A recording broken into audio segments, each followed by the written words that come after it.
Hi guys, Neil Tappin here from Golf Monthly, and in this video we are going to take a look at the brand new TaylorMade M5 irons for 2019. If you're familiar with the TaylorMade family, you'll know that there are two strands. There's the P range of irons and there's the M range of irons. The P range of irons are designed for the better ball striker, from the guys out on tour, the likes of Rory McIlroy, through to the sort of lower handicap amateurs, people who want a traditional looking iron with varying different degrees of forgiveness depending on which model you go for. And then you have the M range of irons from TaylorMade, and they are designed to offer more in terms of forgiveness, more in terms of ball speed, and they really are aimed at the majority of sort of club golfers out there that want to get the most from their ball striking, want the most in terms of forgiveness and speed. And the M5 is new for 2019, replacing the previous generation M3. Now, we did the test yesterday and we tested the M5 iron up against the previous generation M3 to see if the technological changes TaylorMade have made have actually made a difference. But before we get into the results, I do need to tell you what those key technological changes are. Starting with something called the speed bridge, and it is typically TaylorMade, it has to be called speed. It's a piece of metal here that links the top line with the back edge of the iron, effectively strengthening the iron. So effectively, when you hit shots with your irons, the two areas of the golf club that will vibrate the most are the top line and the bottom of the sole. And by linking those two and by making them structurally slightly stronger, TaylorMade have been able to allow the face of that iron to flex a little bit more for a little bit more speed, and also it should feel a little bit better. And TaylorMade have also introduced a few other elements into this iron to make them feel a little bit better in 2019, but we will come on to that a little bit later in the test. A couple of other things: the speed pocket that sits in the sole here, this should flex a little bit more than it has done in previous generation. That should aid ball speed from the face, all areas of the face, but particularly on those shots struck low in the face, you should find not as much of a drop off in terms of distance with those particular shots. They've done away with the face slots from the previous generation M3, so you won't find them here. But one thing they have done is they've just redesigned the sole slightly so that you have sort of a slightly shaved off area in the leading edge. That should help the golf club get through the turf a little bit easier.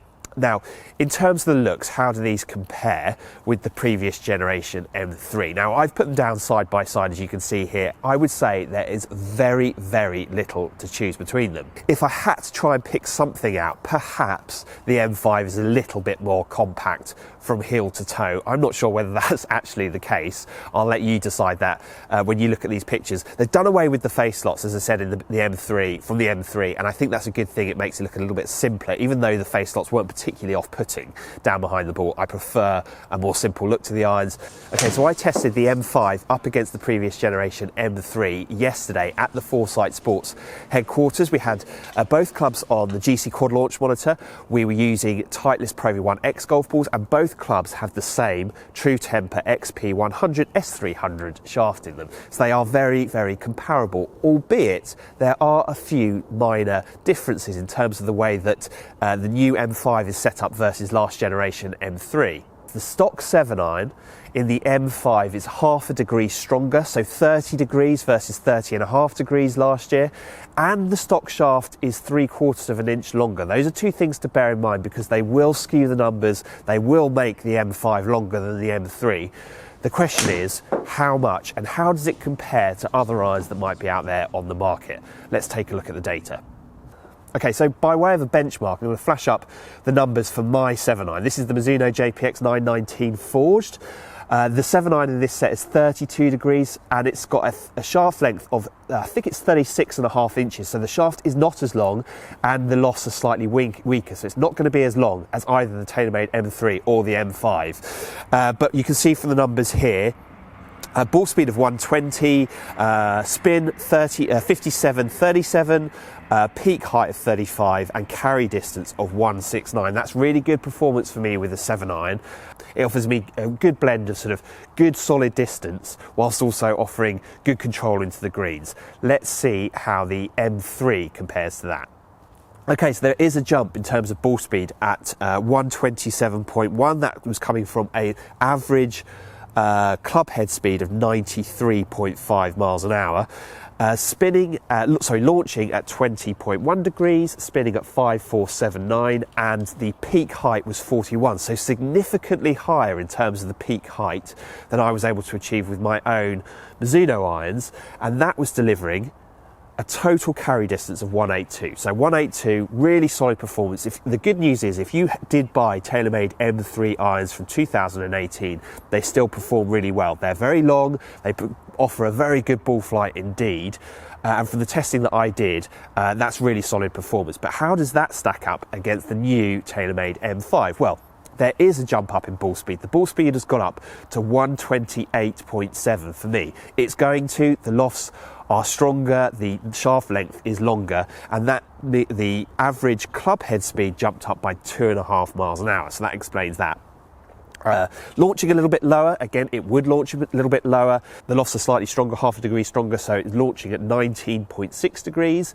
The spin has come down, again, which you would expect, at 53.49. But interestingly and crucially, the peak height is the same at 41 yards peak height, which is really interesting because it's not launching as high and it's not spinning as much, and yet still the ball flight is the same with the new M5 as it was with the old M3, and that offers fantastic stopping power. So for me, being able to come into the green from, I mean, let's face it, quite a long way away and still be able to stop the ball very quickly is a really useful thing to be able to do.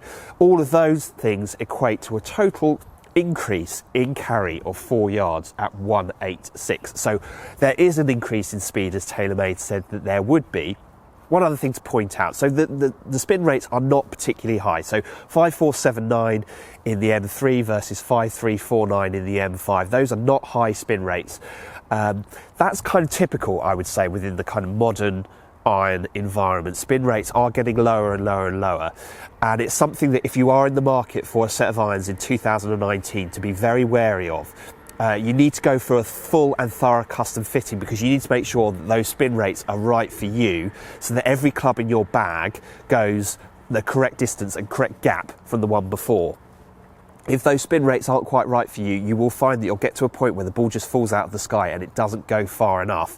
A good fitter will be able to help you with that, will be able to fit you up in a way that will help you maximise the technology that's on offer, maximise those extra gains in terms of speed and forgiveness without sort of screwing up the gapping that sits within your bag.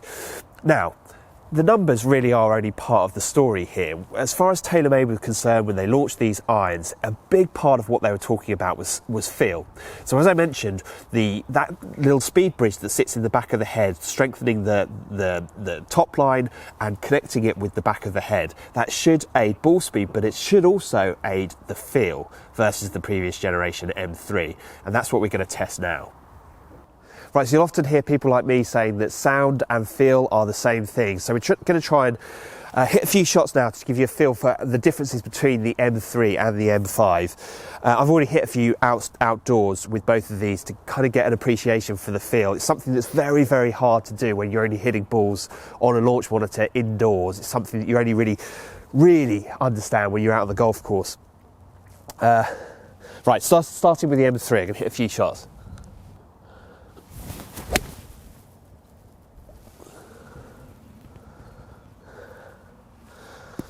That was slightly out of the toe, but you wouldn't have known it from the sound, from the way that it flew. That's pretty good. I would say that's still gone quite a good distance, actually.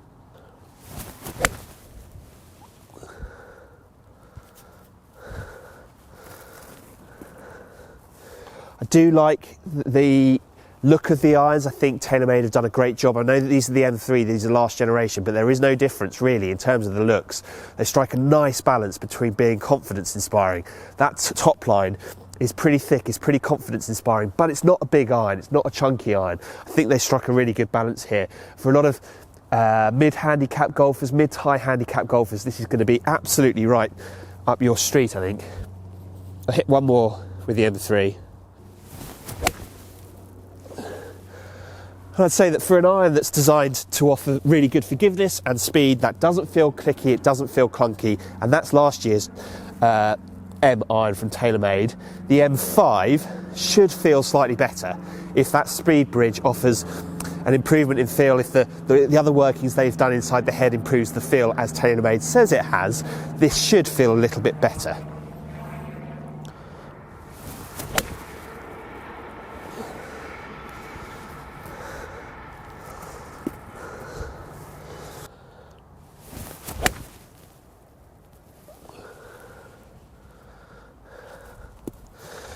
I must say, I am struggling to notice the difference between the feel of the M5 and the M3. I'll be completely honest with you.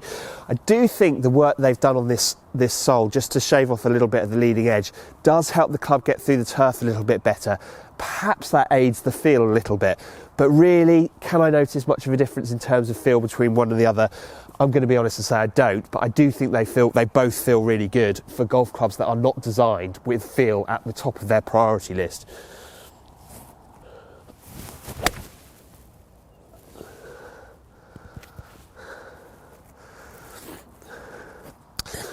Right, so there you have it. That's the TaylorMade M5 for 2019. If you are in the market for a set of irons that offers really good distance, I mean really good distance, but that also offers good forgiveness and a decent feel, this is well worth testing. I should say at this point, it does come in with a recommended retail price of £999 in steel, so they're not cheap. They're absolutely not cheap. It's an investment of £1,000, so it's something you're going to need to think about very carefully. And if you do it, I would urge you to go through a full and thorough custom fitting. Make sure you walk away with something that's absolutely bang on for you, and if you can, try and run through a gapping so that each club in the bag goes that right to 10-yard gap from the one before, 10 or 12-yard gap from the one before, because by doing that process properly, going through it well, you might well end up with a set of irons that stays in the bag for a really long time, because there's no two ways about it. This is a very, very good performer. And what I particularly like, having just hit those shots, is that yes, they are strong lofts, yes, these golf clubs go a long way, but they do fly well and they do offer really good stopping power. Guys, thank you very much for watching. If you've liked the video, please do hit the like button. Leave comments below. What do you think of the new TaylorMade M5? We'd really love to hear your thoughts. But for now, from West Hill, it's goodbye.